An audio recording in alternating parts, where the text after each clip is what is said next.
Hello बच्चों, स्वागत है आपका हिंदी गुरुकुल एकेडमी के एक और नई वीडियो में। तो कैसे हैं? मुझे उम्मीद है कि आप स्वस्थ और मस्त होंगे और अपनी पढ़ाई को निरंतर जारी रखे होंगे। बच्चों, यदि आप हमारे चैनल पर पहली बार हैं तो आप इसको सब्सक्राइब कर लें, और यदि आपने इसको सब्सक्राइब किया है तो लाइक और शेयर जरूर करें। तो चलिए शुरू करते हैं आज की वीडियो।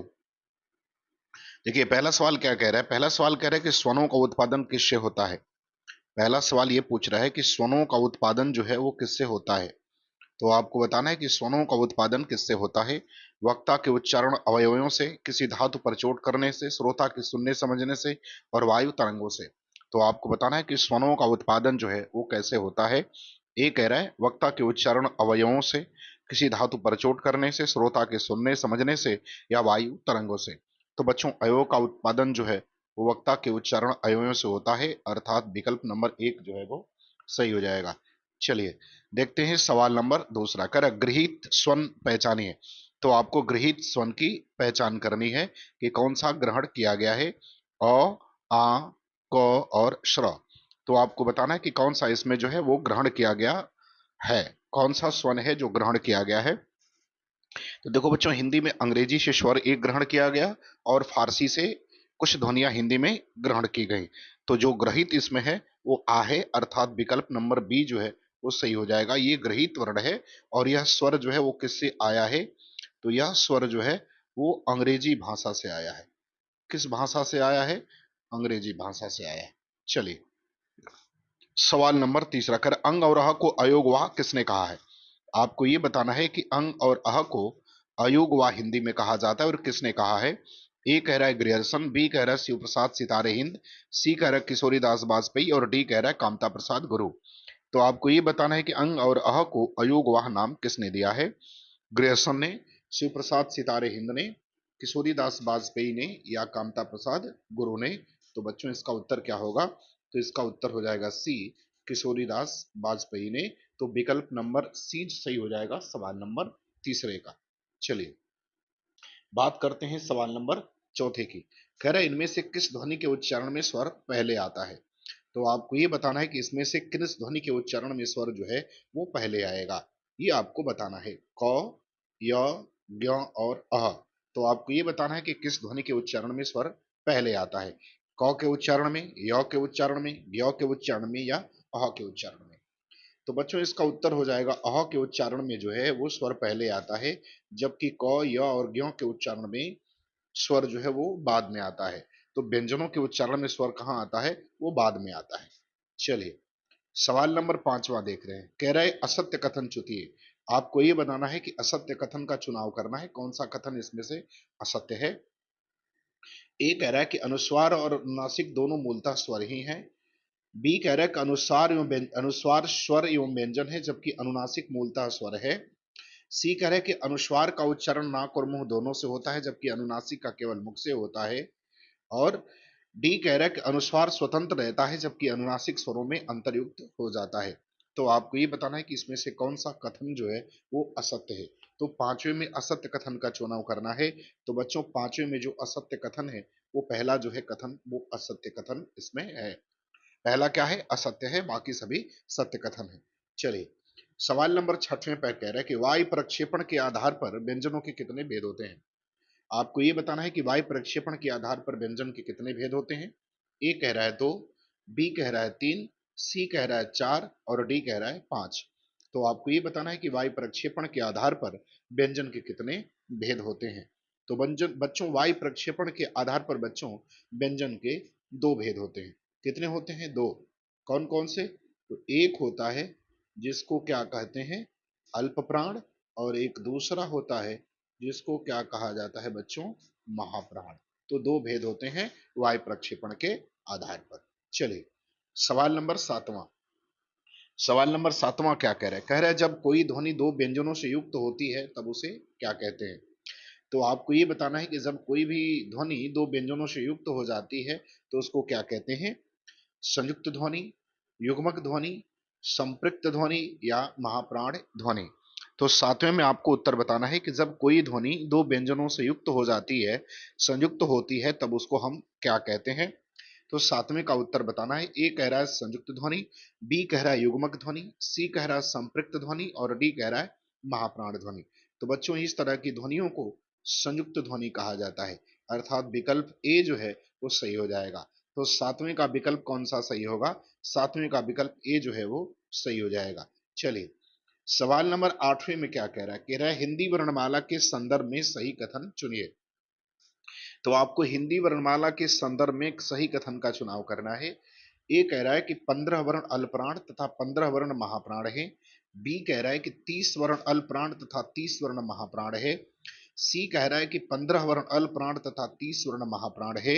और डी कह रहा है कि 30 वर्ण अल्पप्राण तथा 15 वर्ण महाप्राण है।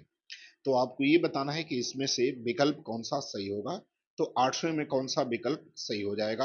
ए, बी, सी या डी? तो आपको बताना है कि कौन सा बच्चों विकल्प इसमें से सही होगा। तो बच्चों इसमें से विकल्प जो सही हो जाएगा वो डी सही हो जाएगा। कौन सा विकल्प सही होगा? तो विकल्प नंबर डी जो है 8वें का सही हो जाएगा। चलिए अब बात करते हैं सवाल नंबर 9 की। सवाल नंबर 9 में कह रहा है कि बोलते समय स्वर के आरोह अवरोह को क्या कहते हैं? सवाल कह रहा है कि बोलते समय स्वर के आरोह और अवरोह को क्या कहा जाता है? ए कह रहा है अनुतान, बी कह रहा है संगम, सी कह रहा है बलाघात, डी कह रहा है लयबद्धता। तो आपको ये बताना है कि बोलते समय स्वरों का जो आरोह अवरोह होता है उसको क्या कहा जाता है।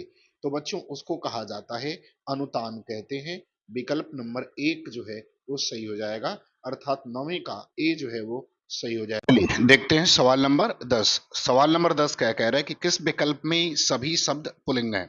तो आपको ये बताना है कि कौन सा ऐसा विकल्प है जिसमें सभी शब्द जो है वो पुल्लिंग है। ए कह रहा है मछली दौड़ मार्ग, बी कह रहा है गिलहरी समूह कुटुंब, सी कह रहा है तितली झुंड समूह और डी कह रहा है पक्षी चिता और पानी। तो आपको ये बताना है कि इसमें सभी के सभी शब्द जो हैं वो पुल्लिंग है। तो बच्चों इसका उत्तर हो जाएगा डी, इसमें सभी के सभी शब्द क्या है? पुल्लिंग है। चलिए बात करते हैं सवाल नंबर 11। कर इनमें से उदासीन स्वर कौन सा है? आपको बताना कि इसमें उदासीन स्वर कौन सा है। ए कह रहा है उ, बी कह रहा है अ, सी कह रहा है ओ और डी कह रहा है औ। तो आपको ये बताना है कि इसमें से कौन सा स्वर जो है वो उदासीन है। तो 11 का उत्तर देना है कौन सा स्वर जो है उदासीन है। ए में उ है, बी में अ, सी ओ, डी औ। तो बच्चों उदासीन वर्ण जो इसमें है वो अ है, अर्थात विकल्प नंबर बी जो है वो सही हो जाएगा 11 का। चलिए 12 नंबर सवाल में कह रहा है कि इनमें से कौन महाप्राण है? 12 में बताना है कि इनमें से कौन सा स्वर जो है वो महाप्राण है, सॉरी कौन सा महाप्राण है इसमें। ए कह रहा है गौ, बी कह रहा है ड, सी कह रहा है फ और डी कह रहा है द। तो आपको ये बताना है कि कौन सा इसमें से महाप्राण है। ग, ड, फ और द। तो आपको बताना कि कौन सा इसमें से महाप्राण है। तो बच्चों इसमें से फ जो है वो महाप्राण है। फ क्या है? महाप्राण है। तो 12 का सी जो है वो सही हो जाएगा। चलिए सवाल नंबर 13 में कह रहा है कि खिलौना शब्द में प्रयुक्त औना प्रत्यय किस कोटि का है? तो आपको ये बताना है कि खिलौना शब्द में प्रयुक्त औना प्रत्यय जो है वो किस कोटि का है। ए कह रहा है कर्तृवाचक कृत प्रत्यय, बी कह रहा है कर्मवाचक कृत प्रत्यय, सी कह रहा है कारणवाचक कृत प्रत्यय और डी कह रहा है कि भाववाचक कृत प्रत्यय। तो आपको ये बताना है कि इसमें से औना प्रत्यय जो है वो किस कोटि का प्रत्यय है। कर्तृवाचक है, कर्मवाचक है, कर्णवाचक है या भाववाचक है। तो बच्चों खिलौना में जो अवना प्रत्यय है वो कर्मवाचक कृत प्रत्यय है, अर्थात विकल्प जो है वो बी इसका सही हो जाएगा 13 का। चलिए बात करते हैं सवाल नंबर 14 की। सवाल नंबर 14 में क्या कह रहा है? नेकी और बदी में समास है। आपको ये बताना है कि नेकी बदी में समास कौन सा है। ए कह रहा है इतरेतर द्वंद, बी कह रहा है समाहार द्वंद, सी कह रहा है वैकल्पिक द्वंद और डी कह रहा है कि ये सभी। तो आपको ये बताना है कि नेकी और बदी में कौन सा समास बनेगा। इतरेतर द्वंद, समाहार द्वंद, वैकल्पिक द्वंद या सभी। तो बच्चों देखो नेकी और बदी में वैकल्पिक द्वंद बनेगा, अर्थात विकल्प नंबर सी सही हो जाएगा। कौन सा सही होगा? विकल्प सी सही हो जाएगा। चलिए अगला सवाल देखते हैं। सवाल नंबर 15 कह रहा है अखिलेश और सुरेश कॉलेज जाते हैं, इस वाक्य में प्रयुक्त और क्या है? तो कह रहा है कि अखिलेश और सुरेश कॉलेज जाते हैं, इस वाक्य में प्रयुक्त और क्या है? संबंध बोधक कव्य, विस्मयादि बोधक कव्य, समुच्चय बोधक कव्य या इनमें से कोई नहीं। तो आपको ये बताना है कि अखिलेश और सुरेश कॉलेज जाते हैं, इस वाक्य में प्रयुक्त और क्या है? संबंध बोधक कव्य है, विस्मयादि बोधक कव्य है, समुच्चय बोधक कव्य है या इनमें से कोई नहीं। तो देखो बच्चों जब दो संज्ञा को जोड़ना हो ना तो हम समुच्चय बोधक अव्यय का प्रयोग करते हैं, अर्थात विकल्प जो है वो सी हो जाएगा। तो विकल्प कौन सा सही होगा? 15 का सी हो जाएगा। चलिए सवाल नंबर 16 में देखिए क्या कह रहा है। कह रहा है कि दुष्चरित्र व्यक्ति से संबंध नहीं रखना चाहिए। इस वाक्य में प्रयुक्त दुष्चरित्र शब्द व्याकरण की दृष्टि से किस संवर्ग में आएगा? तो आपको बताना है कि दुष्चरित्र शब्द क्या है। ए कह रहा है क्रिया विशेषण, बी कह रहा है विशेषण, सी कह रहा है संज्ञा और डी कह रहा है सर्वनाम। तो आपको बताना है कि दुष्चरित्र जो शब्द है वह किस कोटि में आएगा? क्रिया विशेषण, विशेषण, संज्ञा या सर्वनाम। तो बच्चों 16 का विकल्प नंबर बी सही हो जाएगा। यह विशेषण शब्द है, तो विकल्प बी सही हो जाएगा। चलिए बात करते हैं सवाल नंबर 17 में। कह रहा है कि विजयदशमी शब्द में संज्ञा का कौन सा भेद है? तो आपको ये बताना है कि विजयदशमी शब्द में संज्ञा का कौन सा भेद है। ए कह रहा है व्यक्तिवाचक, बी कह रहा है जातिवाचक, सी कह रहा है समूहवाचक और डी कह रहा है भाववाचक। तो आपको बताना है कि विजयदशमी शब्द में कौन सा संज्ञा का भेद बनेगा? व्यक्तिवाचक, जातिवाचक, समूहवाचक या भाववाचक। तो बच्चों इसका भेद जो बनेगा वो क्या बनेगा? वो बन जाएगा आपका व्यक्तिवाचक बनेगा। क्या बनेगा? व्यक्तिवाचक, क्योंकि त्योहारों के जो नाम होते हैं वो व्यक्तिवाचक संज्ञा होते हैं। चलिए बात करते हैं सवाल नंबर 18 में। कर अकर्मक क्रिया है, तो आपको ये बताना है कि अकर्मक क्रिया कौन है इसमें। ए कह रहा है वह गाता है, बी कह रहा है वह पढ़ता है, सी कह रहा है वह दूध पीता है और डी कह रहा है वह सोता है। तो आपको ये बताना है कि इसमें से कौन सी क्रिया जो है वो अकर्मक रूप में प्रयोग हुई है। वह गाता है, वह पढ़ता है, वह दूध पीता है, वह सोता है। तो बच्चों इसमें अकर्मक क्रिया का रूप जो है वो डी हो जाएगा। वह सोता है, यह अकर्मक क्रिया का रूप है। चलिए सवाल नंबर 19 कह रहा है मैं छात्रों को हिंदी पढ़ाता हूं, इस वाक्य में किस कोटि की क्रिया है? तो आपको ये बताना है कि मैं छात्रों को हिंदी पढ़ाता हूं, इस वाक्य में किस कोट की क्रिया है। ए कह रहा है अकर्मक क्रिया, बी कह रहा है उभय विधि धातु, सी कह रहा है द्विकर्मक क्रिया और डी कह रहा है संयुक्त क्रिया। तो आपको बताना है कि इस वाक्य में किस कोट की क्रिया का प्रयोग किया गया है। अकर्मक क्रिया, उभय विधु धातु, द्विकर्मक क्रिया या संयुक्त क्रिया। तो बच्चों इसमें जो है जो प्रयोग किया गया है वह इसमें कौन सी क्रिया का प्रयोग किया गया है? तो इसमें द्विकर्मक क्रिया का प्रयोग किया गया है, अर्थात विकल्प नंबर सी जो है वो सही हो जाएगा। चलिए बात करते हैं सवाल नंबर 19 की। सवाल नंबर 20 की बात करते हैं। 19 हो गया, अब 20 की बात करते हैं। कह रहे जिन क्रियाओं का फल सीधा कर्ता पर ही पड़ता है उसे क्या कहते हैं? कह रहे कि जिन क्रियाओं का फल सीधा कर्ता पर पड़ता है उन्हें क्या कहते हैं? ए कह रहा है अकर्मक क्रिया, बी कह रहा है सकर्मक क्रिया, सी कह रहा है संयुक्त क्रिया और डी कह रहा है सहायक क्रिया। तो आपको ये बताना है कि जिन क्रियाओं का फल सीधा कर्ता पर पड़ता है उन्हें क्या कहते हैं। अकर्मक क्रिया, सकर्मक क्रिया, संयुक्त क्रिया या सहायक क्रिया। तो 20 का क्या हो जाएगा बच्चों? उसको कहते हैं हम अकर्मक क्रिया, अर्थात विकल्प एक जो है वो ए सही हो जाएगा। चलिए बात करते हैं सवाल नंबर 21 की। कह रहा है मैं प्रायः आज आया करता हूं, इस वाक्य में मुख्य क्रिया कौन सी है? तो आपको ये बताना है कि कह रहा है कि मैं प्रायः आज आया करता हूं, इस वाक्य में मुख्य क्रिया क्या है?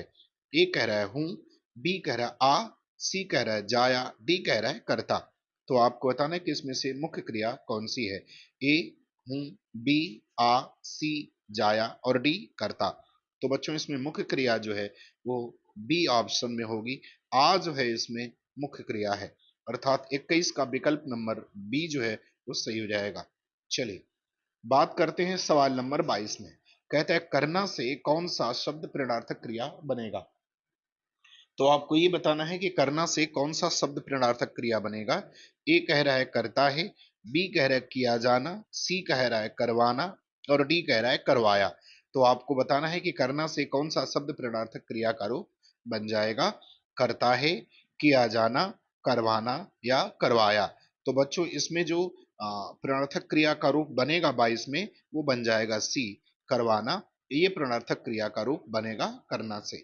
चलिए बात करते हैं सवाल नंबर 23 में। सवाल नंबर 23 में कह रहा है कि वाच्य कितने प्रकार के होते हैं? तो आपको ये बताना है कि सवाल कह रहा है कि वाच्य कितने प्रकार के होते हैं। ए कह रहा है दो, बी कह रहा है तीन, सी कह रहा है चार और डी कह रहा है पांच। तो आपको बताना है बच्चों की वाच्य के कितने प्रकार होते हैं। तो बच्चों हिंदी में वाच्य के कुल तीन प्रकार होते हैं। कितने होते हैं? तीन। पहला होता है जिसको कहते हैं हम लोग कर्तृवाच्य, दूसरे को क्या कहते हैं? कर्मवाच्य, और तीसरे को कहते हैं भाववाच्य। क्या कहा जाता है? भाववाच्य। चलिए अगला सवाल देखते हैं। 24 नंबर क्या कह रहा है? कह रहे क्रिया के जिस रूप से उसके कार्य व्यापार का समय और उसकी पूर्ण या अपूर्ण अवस्था का बोध होता है उसको हम क्या कहते हैं? कह रहे क्रिया के जिस रूप से उसके कार्य व्यापार या समय और उसकी पूर्ण या अपूर्ण अवस्था का बोध होता है उसको क्या कहते हैं? अपूर्ण क्रिया, पूर्ण क्रिया, संदिग्ध क्रिया या काल। तो आपको बताना है कि उसको जो है क्या कहा जाता है। तो बच्चों उसे कहा जाता है काल कहते हैं। क्या कहते हैं? काल कहते हैं। अर्थात 24 का विकल्प डी सही हो जाएगा। चलिए बात करते हैं सवाल नंबर 25 की। कह रहा है बहुवचन शब्द चुनिए। तो आपको बताना है कि इसमें से कौन सा शब्द बहुवचन है। ए कह रहा है बाल, बी कह रहा है प्रत्येक, सी कह रहा है हर एक, और डी कह रहा है मोती। तो आपको ये बताना है 25 नंबर में कि कौन सा शब्द इसमें से जो है वो बहुवचन के रूप में प्रयोग किया जाता है। ए कह रहा है बाल, बी कह रहा है प्रत्येक, सी कह रहा है हर एक, और डी कह रहा है मोती। तो इसका विकल्प बच्चों सही हो जाएगा ए। बाल जो है वो बहुवचन के रूप में प्रयोग होता है, बाकी सभी एक वचन के रूप में प्रयोग होते हैं। चलिए सवाल नंबर 26 में कह रहा है कि निम्नलिखित में से एक सरल वाक्य कौन सा है। तो 26 में आपको ये बताना है कि कौन सा वाक्य इसमें से सरल है। ए कह रहा है उसने कहा और मैंने मान लिया, बी कहा कि जैसे उसने कहा वैसे ही मैंने मान लिया, सी कह रहा है कि उसके कहते ही मैंने मान लिया, और डी कहा है उन्होंने बताया तथा मैंने मान लिया।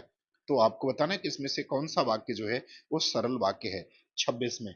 ए, बी, सी या डी इस विकल्प में से कौन सा सही होगा? तो बच्चों इसमें विकल्प नंबर सी जो है वो सही हो जाएगा। ये सरल वाक्य का उदाहरण है। चलिए बात करते हैं सवाल नंबर 27 की। कह रहे निम्नलिखित में से मिश्र वाक्य चुनिए। तो आपको इसमें से मिश्र वाक्य का चयन करना है। ए कह रहा है मजदूर गड्ढा खोदते खोदते चले गए, बी कह रहा है गड्ढा खोदकर मजदूर चले गए, सी कह रहा है मजदूरों ने गड्ढा खोदा और वे चले गए, और डी कह रहा है कि जब मजदूरों ने गड्ढा खोद लिया तब वे चले गए। तो 27 का आपको बताना है कि कौन सा उत्तर सही होगा।